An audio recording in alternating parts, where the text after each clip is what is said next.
Hey guys, Space Guru 5 here. Well, it's been a while since I've covered something politically charged, hasn't it? This time we'll be talking about rape allegations. Yeah, strap yourselves in, folks. We're about to enter very dangerous territory. Viewer discretion is highly advised.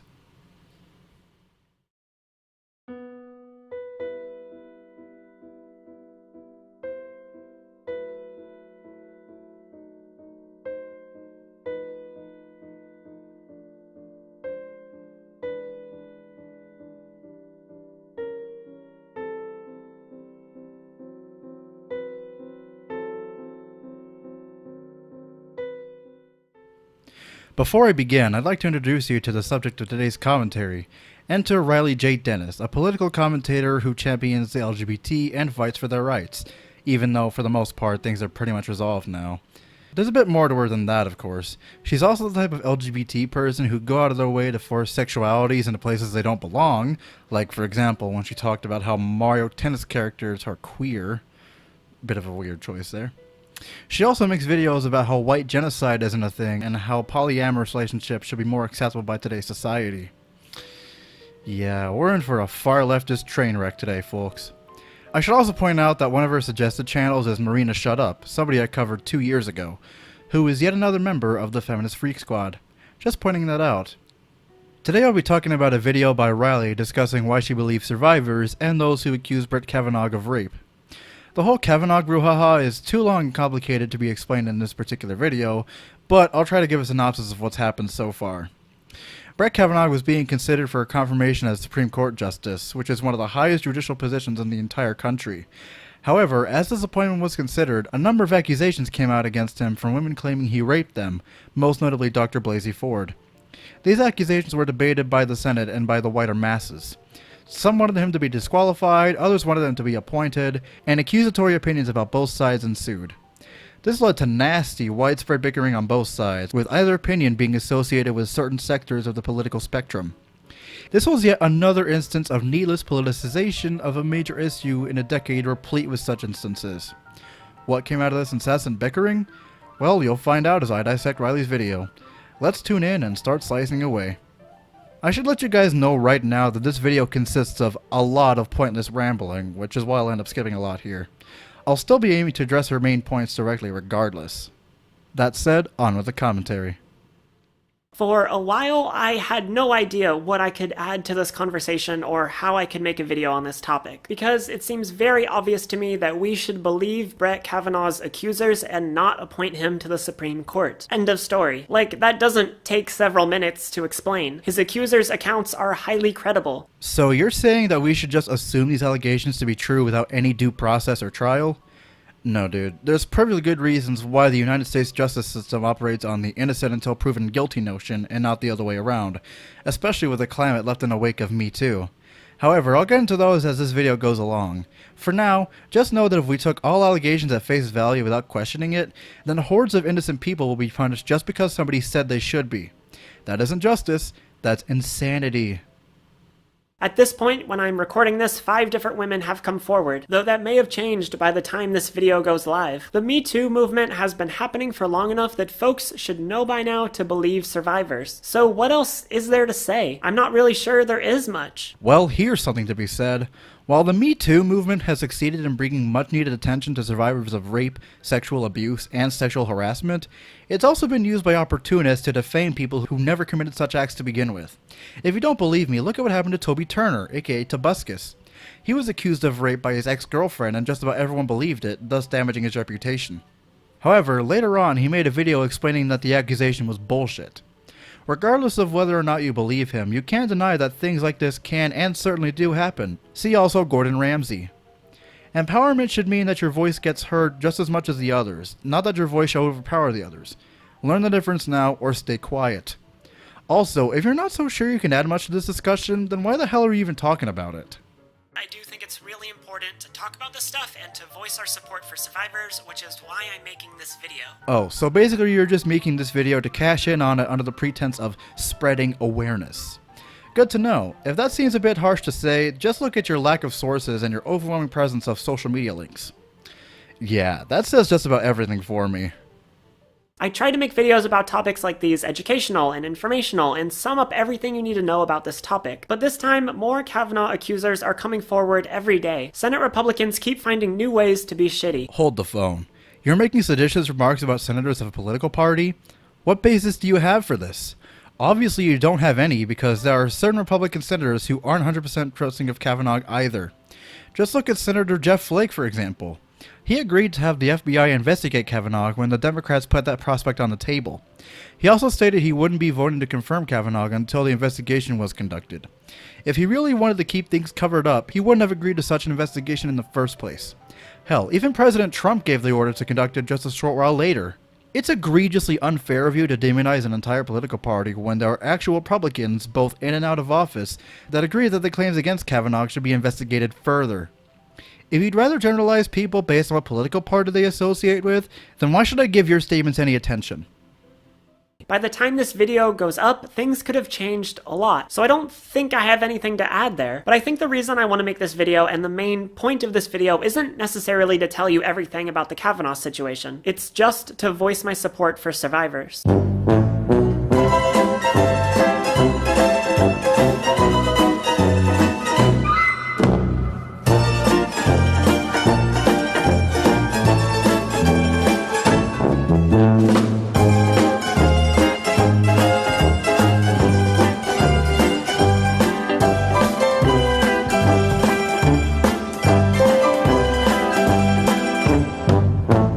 Right now, it sure seems like there's a lot stacked against sexual assault survivors. Republicans are telling them that they're never to be believed. Tons of people are supporting those Republicans.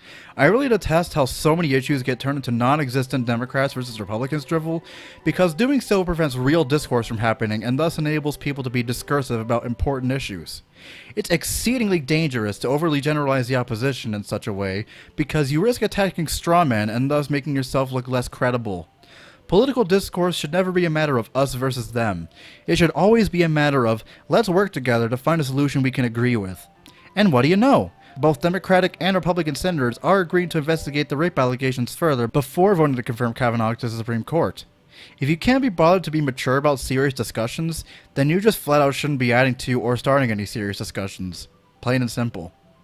So, I believe Dr. Blasey Ford, I believe Deborah Ramirez, I believe Julia Swetnick, and I believe the other women accusing Kavanaugh of sexual assault. I believe survivors. It's clear from these accusations that Kavanaugh has a history of assaulting women. These women have no reason to come forward and put their well-being in danger if he did nothing to them. But the thing is, we don't know whether or not any of these women are lying. At the moment, their accusations are just allegations.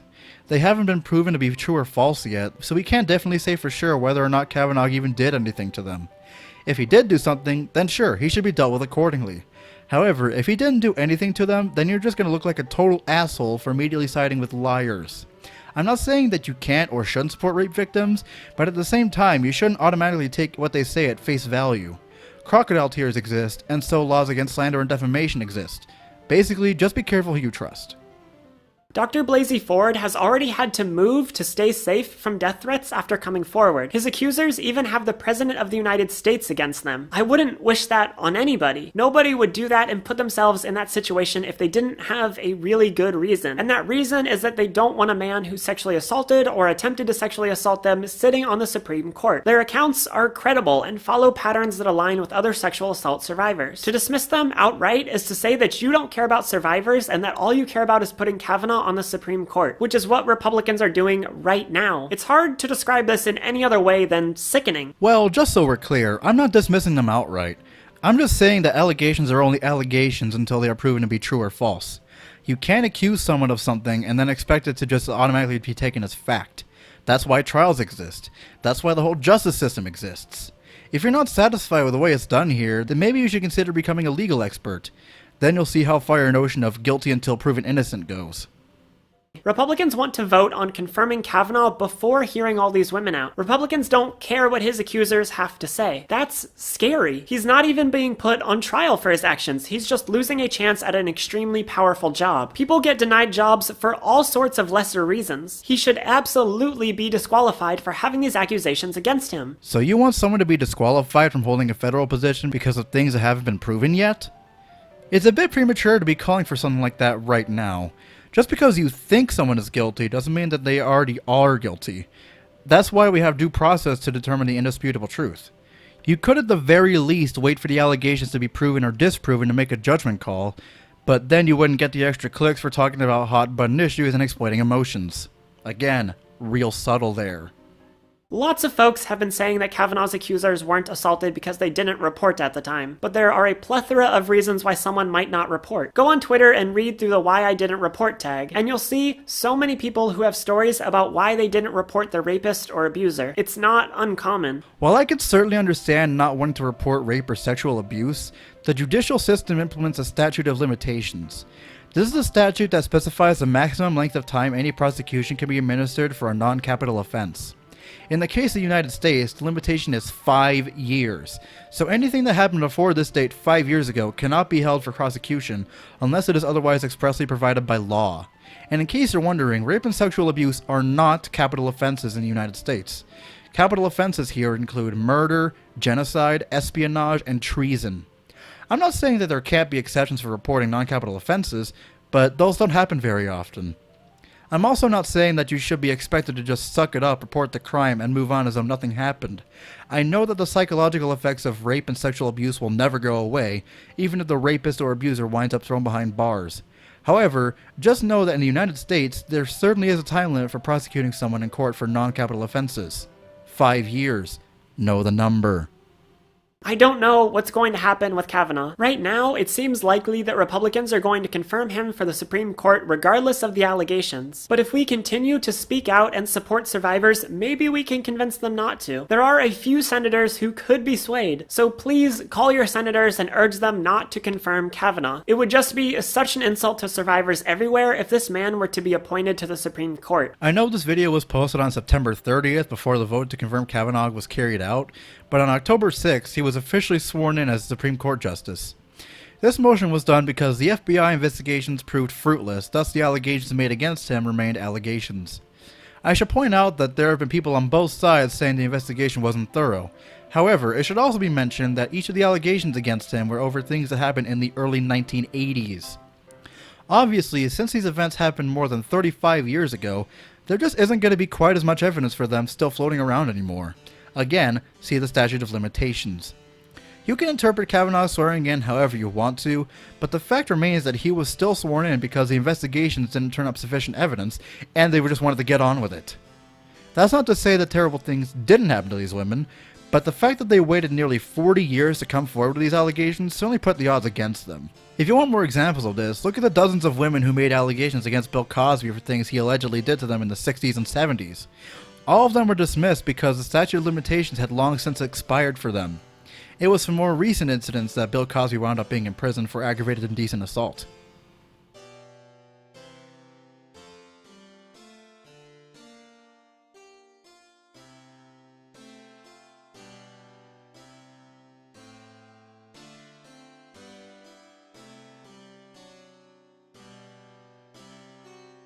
But I don't know. Maybe I'm preaching to the choir here. Maybe everyone has already picked their sides in this. I don't know how productive this video will actually be, but I had to say something. It's hard to sit back and watch this happen without saying anything. Well, considering the fact that you didn't bother to look up any legal information, and considering that you're chiefly known for talking about things from your own purely holistic viewpoint, which is further exemplified in this video, maybe it was best that you didn't say anything about it.